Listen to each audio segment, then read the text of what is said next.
tous, bienvenue dans cette nouvelle vidéo, du coup bienvenue aux nouveaux arrivants et bon retour à ceux qui étaient déjà là. Aujourd'hui je propose un format un peu différent. Jusqu'à maintenant on faisait surtout des avis sur des séries, sur des films, en gros des sorties relativement récentes, que ce soit au cinéma ou sur des plateformes comme Netflix. Aujourd'hui je voulais proposer un truc qui change. En fait on est dans mon mois préféré de l'année, le mois de Halloween. Je suis une très grande fan de Halloween, je suis une très grande fan d'horreur, je suis une très grande fan d'horreur au cinéma, donc j'avais envie de vous proposer un top 10 de mes films favoris dans le domaine de l'horreur. On va aller du fantastique au gore en passant par l'horreur psychologique ou l'horreur plus classique. Et je vais vous donner mes 10 films chouchous, les 10 films que je recommande, avec évidemment des petits advertising pour les gens qui sont les plus craintifs. C'est toujours sans spoiler et ça se passe juste après l'intro.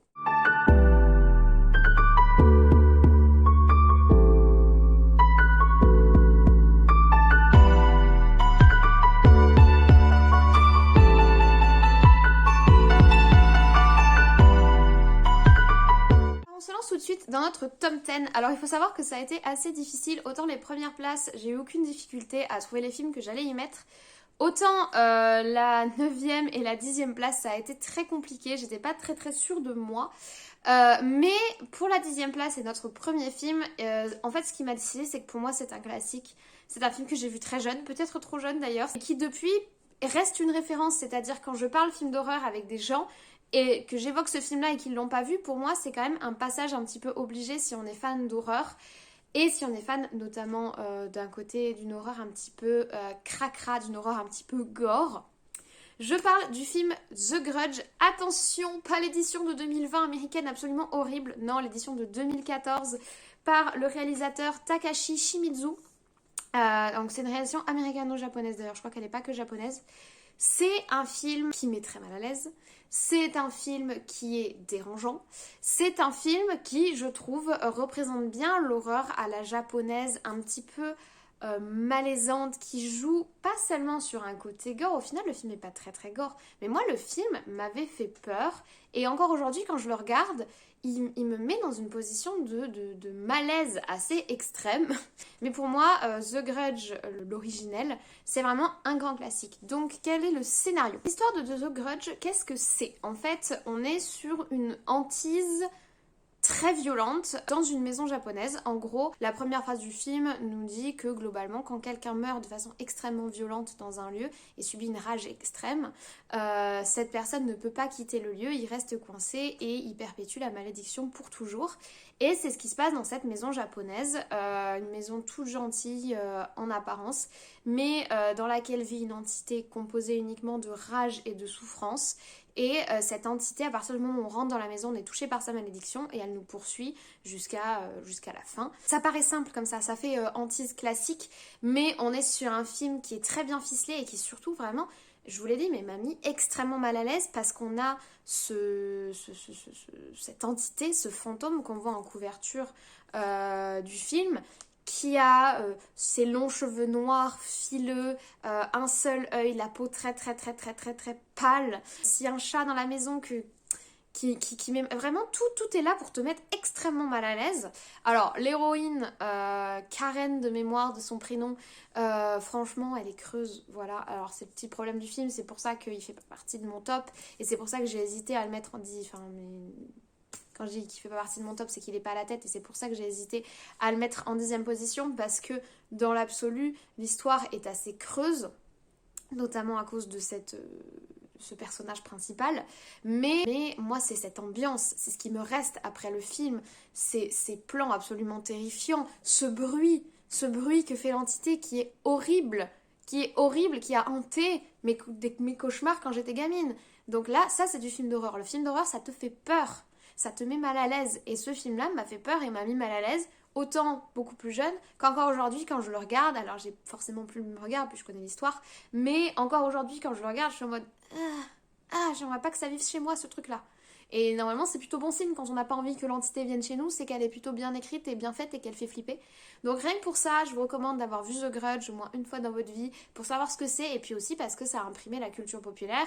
On le retrouve dans Scary Movie, d'ailleurs la scène référence à The Grudge dans Scary Movie, quand l'agent immobilier fait visiter la maison et essaie désespérément de cacher l'entité, mais cette scène est à pleurer de rire. Moi elle m'a marquée justement parce qu'il y avait ce malaise profond lié au film originel et cette scène extrêmement drôle dans Scary Movie. Donc on voit que ça fait quand même, c'est un film d'horreur qui s'est inscrit dans la culture du film d'horreur et qui a laissé sa marque et qu'il faut, je pense, avoir vu au moins une fois dans sa vie et pourquoi pas profiter du mois d'octobre pour cela. À la place 9, j'ai mis un film d'un réalisateur qui n'était pas possible de contourner pour un top pour Halloween. C'est un film de Tim Burton que j'aime énormément. C'est Sleepy Hollow, la légende du cavalier sans tête. Donc, Tim Burton a beaucoup produit dans l'horreur, dans le glauque, que ce soit L'Affreux Noël de Monsieur Jack, que ce soit Les Noces Funèbres. Il y a beaucoup de choses, j'aurais aussi pu mettre Sweeney Todd, j'aurais pu mettre Dark Shadow, qui sont tous des films que j'ai beaucoup aimés. Mais j'ai voulu mettre en avant Sleepy Hollow, le cavalier sans tête, parce que pour moi, c'est l'archétype du film d'Halloween. C'est glauque, c'est beau, c'est classique, c'est élégant, c'est romantique. C'est vraiment, j'adore ce film. Je le trouve vraiment. C'est pas de l'horreur qui fait peur. Pour moi, Sleepy Hollow me fait peur. Même s'il y a une scène quand même. Le passage dans l'arbre, là, il est un peu malaisant. Mais moi, c'est pas un film qui me fait peur. Mais c'est un film que j'adore regarder parce qu'il est beau.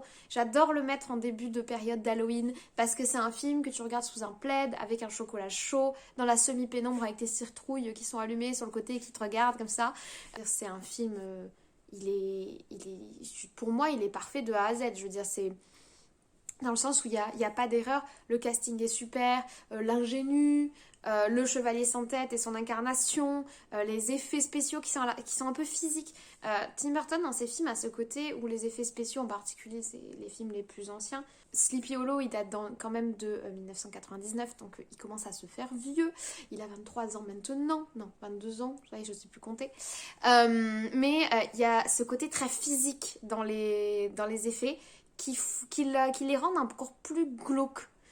J'aime beaucoup les effets spéciaux numériques qu'on peut avoir maintenant et les effets fond vert, mais je trouve qu'ils ont ce côté lisse qui, dans l'horreur en tout cas, ou dans des films comme Jurassic World par exemple, font que notre cerveau perçoit l'irréalité de la chose, alors que quand on a des effets spéciaux un peu plus physiques, un peu plus présents dans le film, même s'ils sont peut-être un petit peu plus grossiers, ils prolongent le sentiment de malaise parce que cette chose existe vraiment physiquement. On la ressent, si vous voulez. Je sais pas si c'est très clair ce que je raconte, mais voilà pourquoi j'adore Sleepy Hollow. Alors, le scénario de Sleepy Hollow. Un inspecteur new-yorkais, quelqu'un d'extrêmement rationnel, est envoyé enquêter dans un petit village, donc on est en 1700 et des bananes, donc on est au XVIIIe siècle. Il est envoyé enquêter dans un petit village où une série de meurtres a été commis, et la subtilité de ces meurtres, c'est que les gens ont été décapités et que la tête a disparu. Et en fait, on va donc suivre cet enquêteur qui va sombrer petit à petit, qui va s'enfoncer dans une affaire paranormale, qui est quelque chose auquel il ne croit pas du tout. Donc il arrive dans un village assez glauque, très à l'ancienne, un peu reculé, donc on a un contexte qui est déjà posé. Il rencontre des gens qui sont relativement froids, enfin vraiment tout prépare la chose, et petit à petit il va descendre dans les tréfonds de cette affaire paranormale, alors que lui-même à la base c'est quelqu'un de très cartésien et qui n'y croit pas du tout. Je trouve que ce Sleepy Hollow a un petit côté Bram Stoker, un petit côté mon Dieu, comment il s'appelle, Comte Dracula, avec ce monsieur qui vient de la ville, qui fait un long chemin pour venir enquêter, donc là c'est pour enquêter, et qui se retrouve confronté à des entités vieilles auxquelles les villageois du coin, qui sont un peu bruts de décoffrage et un peu ruraux, vous voyez, croient, et au début il n'y croit rien, et puis petit à petit il se retrouve entraîné dans l'histoire. C'est vraiment la même démarche, la même construction d'histoire, moi j'adore. Et puis visuellement, le film est super, et c'est vraiment une très bonne introduction pour Halloween. Notre film numéro 8 est un film extrêmement gore. C'est mon film gore favori, le meilleur film gore au monde pour moi. Donc, âme sensible s'abstenir, réellement, vraiment, ne regardez pas ça. Pour moi, c'est vraiment le summum du gore. Pas parce que c'est ce qu'il y a de plus cracra qu'on puisse trouver à l'écran, mais parce que c'est de l'ultra-violence, à la fois psychologique et physique. Mais pour moi, ce film est un chef-d'œuvre. Et en plus, chose exceptionnelle, c'est un film français, enfin franco-canadien très exactement. C'est Martyrs. Martyrs est sorti en 2008. Pareil, je l'ai vu pour la première fois il y a fort longtemps et j'étais plutôt fort jeune. Mais bon, ceci explique probablement pourquoi je suis chelou comme nos autres films. Mais dans tous les cas, c'est un film que je trouve exceptionnel dans sa réalisation, dans son scénario, dans son escalade, dans l'horreur. C'est vraiment de l'horreur brute, de l'horreur... c'est pas sale pour faire sale, c'est pas un slasher. Voilà, c'est du gore juste parce que c'est de l'atrocité poussée à son extrême et très bien filmé, le scénario rythmé, tu peux pas te décrocher de ton écran. Et pour moi c'est un film, pour moi c'est le meilleur film gore, je vous l'ai dit, c'est un film qui est très très bon, c'est une référence. C'est un film que quand je parle un petit peu à des gens qui aiment le film d'horreur et qui aiment le gore, je leur recommande, bien sûr avec des advertising, parce que c'est un film qui est très dur. Parce que c'est à la fois de la violence physique et de la violence psychologique. Parce qu'en plus c'est pas comme dans les films gore où on a un méchant complètement timbré. Là, il y a quelque chose de pensé derrière. C'est un sadisme volontaire. C'est un film qui est vraiment... Pourquoi c'est pas un film de série Z? Comme beaucoup de films gore, c'est pas un film de série Z, c'est vraiment un film intelligent, un film bien écrit, mais un film ultra violent, ultra avec un sadisme très très poussé. Mais que moi, personnellement, j'aime beaucoup. C'est pour moi le top dans le genre. Alors au niveau du scénario, en gros une très jeune fille est retrouvée blessée, elle a subi des mauvais traitements dans la forêt, elle est adoptée, elle grandit et on la retrouve à l'âge adulte. Et arrivée à l'âge adulte, elle se fait kidnapper et elle va se retrouver aux prises avec des kidnappeurs extrêmement violents et elle va essayer de comprendre pourquoi elle, qu'est-ce qui lui arrive, qu'est-ce qu'ils lui veulent et elle va surtout essayer de s'en sortir. Ça c'est le scénario de base et franchement ça va tellement plus loin que ça. Pour moi c'est vraiment un très très très bon film et les rebondissements et la compréhension quand tu progresses dans le film, tu comprends ce qui se passe, c'est vraiment... ouais, je vous le recommande mais bien sûr, attention, c'est pas du tout pour les âmes sensibles, c'est très violent, c'est sadique, c'est gore et c'est à la fois de la violence psychologique et de la violence physique. Donc c'est vraiment pas un film à mettre entre toutes les mains. Mais je tenais à ce qu'il soit dans ce top parce que vraiment pour moi c'est un film qui est au top. Qui dans son genre, très particulier, très spécifique, réussit extrêmement bien. Notre film numéro 7 est un film d'horreur plutôt psychologique. Il est un film qui met mal à l'aise. Et c'est un film qui fait aussi, je trouve, très peur. C'est assez rare de trouver des films qui me font vraiment peur. Mais celui-ci m'a fait peur. Pas parce qu'il y a des jumpscares. Je préviens, parce que sursauter, ce n'est pas avoir peur.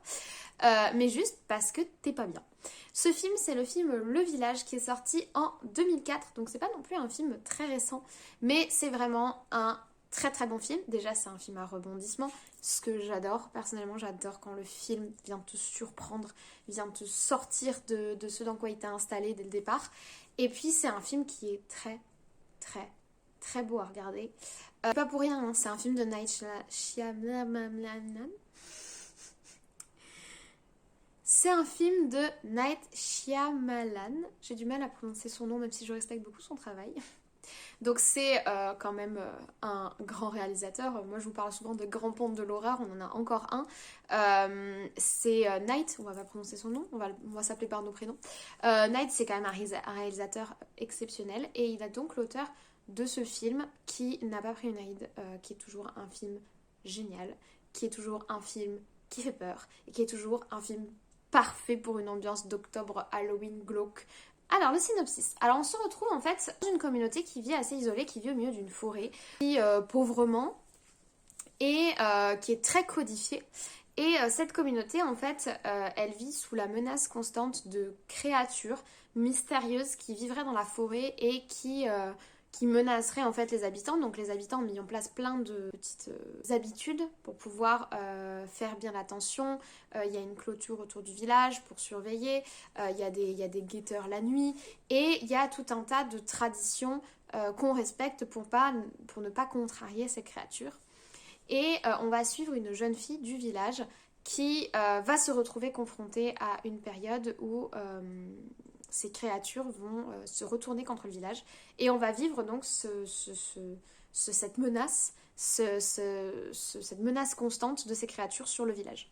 C'est un film que j'ai vu également assez jeune, et c'est un film qu'aujourd'hui encore je revois avec très grand plaisir, parce que pour moi c'est un très bon et très grand film. Même une fois qu'on a appris les différents rebondissements, c'est un film qu'on comprend quand même plaisir à revoir, à redécouvrir, parce que l'ambiance est toujours là, parce qu'une communauté qui vit au milieu des bois, il n'y a rien de plus flippant que d'être entouré d'arbres sombres et menaçants dans lesquels vivent des trucs qui te veulent du mal. Enfin, il n'y a rien de plus flippant que cette situation-là. Et pour le coup, c'est vraiment un film qui t'embarque avec lui. Tu vis avec ces gens et tu stresses avec eux et tu angoisses avec eux. Et c'est vraiment un film parfait pour octobre et pour se mettre dans un climat angoissant, où on se sent encerclé et où on se sent menacé. Le 6e film de ce top est un film qui change complètement des styles que j'ai proposé juste avant. Je pouvais pas faire un top horreur sans choisir un film de found footage, donc de cassettes trouvées, hein, clairement c'est le principe. Donc c'est ces films qui sont conçus, qui sont filmés comme si on avait trouvé une cassette filmée par quelqu'un à la main lors d'un voyage, ou voilà. Vraiment le but c'est de donner une ambiance de réalisme, comme si c'était toi ou un ami qui avait filmé le film. Alors il y a beaucoup de très bons films de found footage, le plus connu de tous on va dire c'est le projet Blair Witch, mais c'est pas celui dont j'ai choisi de vous parler. Je voulais vous parler de mon film de found footage favori, c'est Rec. C'est un film d'horreur qui est sorti en 2007 et c'est la spécificité d'être un film à la fois found footage, gore, oppressant. En plus, c'est chose très rare, un film de found footage qui a une bonne suite, puisqu'il y a Rec 2 que j'ai trouvé très bien. Par contre, il faut s'arrêter au 2, hein, faut pas aller plus loin que le 2, hein, les autres ils n'existent pas.